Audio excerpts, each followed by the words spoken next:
As we've all seen by now, the 1.4 patch brings a lot of changes to the game in terms of the stat rolls on your gear and the statistics on your character. Most of those aren't really too complicated. You get, for example, less critical hit damage on most of your items, and you get more skill power on the backpacks and the mask, but that same amount of skill power is also worth less, because you now need of course more skill power with the way that it scales. However, the one thing that still seems to confuse a lot of people is the way that the armor works, because they changed that. And I'd say that everybody here has the right to be a little bit confused about it, because of all the statistics that have been changed, armor probably got the biggest overhaul. So, I wanted to give you a quick video today on how the armor works in patch 1.4. Let's begin.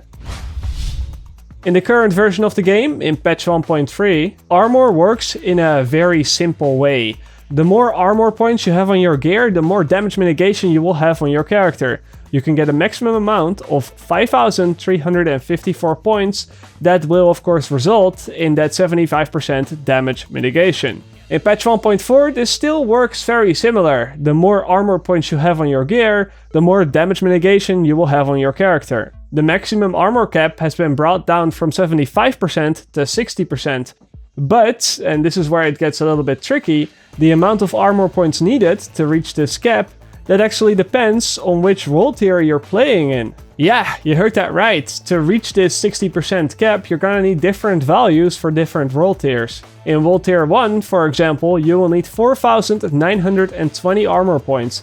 But then, to reach the armor cap in role tier 2, you are going to need 7,658 points. In World Tier 3, you will need 9,326 points, and in World Tier 4, the number you will need for that 60% cap is 11,565. At first glance, most of these values, they look like an impossible task. I mean, 11,500 points, that seems like a lot. And don't get me wrong, it is a lot, but it is also more than possible to achieve this amount with the changes that they have made to the gear and the new 229 pieces. I mean, a single gear item here can sometimes have around 2,500 points of armor on it alone.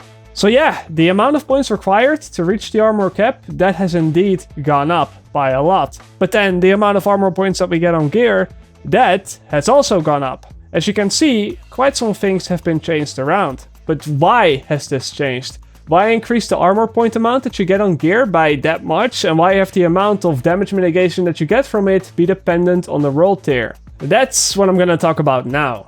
Massive decided that with this patch they wanted the gear score to have more meaning. And so what they've done is they've made sure that there's no more stat overlapping between lower gear score items and higher gear score items. Meaning that the highest amount of any statistic, all of those statistics that you can get on a 163 item, they will be lower than the lowest amount that you can get on a 182 item. This sounds very nice in practice, because it means that when you pick up something of a higher gear score, you will always get an upgrade. But if you think about this, it also means that the higher level items will have to have much higher stat rolls, because you have to keep this trend going for item level 32 items and then also item level 33 items. Look at this for example, the highest rolls on a 182 item are lower than the lowest rolls on a 204 item, and the highest rolls on a 204 item, they are lower than the lowest rolls on the 229 items. If you put this in perspective, it creates a huge gap in the amount of armor points that can be rolled between the 163 items and the 229 items. Now keep this in mind for just a second. If Massive would just use a formula for how much damage mitigation you're getting for how many points, basically just like in the 1.3 version of the game, you would end up with either one of two results. Either the armor points needed to reach the cap is set really high, which means that the armor rolls you get on lower item level gear is nearly useless, because you will never even be able to get close to the cap. And with how damage mitigation works, armor doesn't really start to matter until you get to that higher amount. Another situation that you could get is that the armor points needed to reach the cap is set quite low. But then the players with the highest item level gear will be able to reach the cap too easily with too little trade-offs. I think we're currently experiencing the second situation in the current version of the game. With different point requirements to reach the cap per world tier, you completely eliminate this problem, because assuming that players only get 182 items in World Tier 2 and 229 items in World Tier 4, players will always have to dedicate the exact same amount of stats to reach a certain percentage, no matter what level you're playing at. So the player that's playing in World Tier 4 has to give up just as much as somebody that's playing in World Tier 2. And of course the same goes for the other 2 world tiers.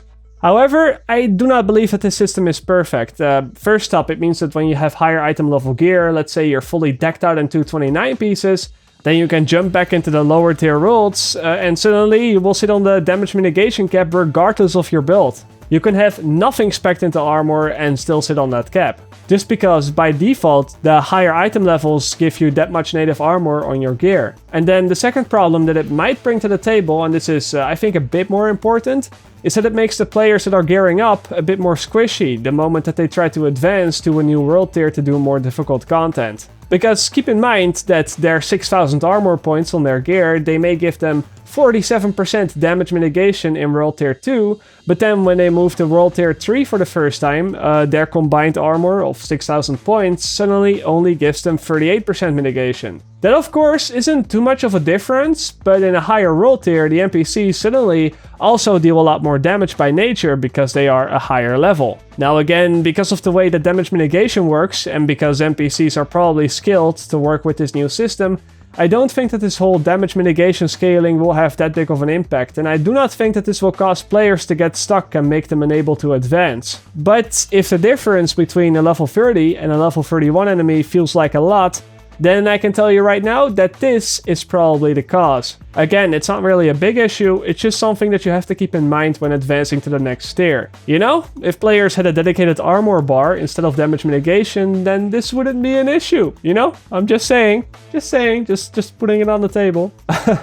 But yeah guys, that was it for today. Everything that you should know about the new armor. I also got a new video coming up where I managed to achieve 250,000 skill power, which really allowed me to take a good look at the skills and see how they are at their best, somewhere in between, and at their worst, and really see whether it's worth a spec into skill power right now for certain builds. That video is coming very soon. But until then, I will see you all later, or like they say in the Netherlands, zie je later!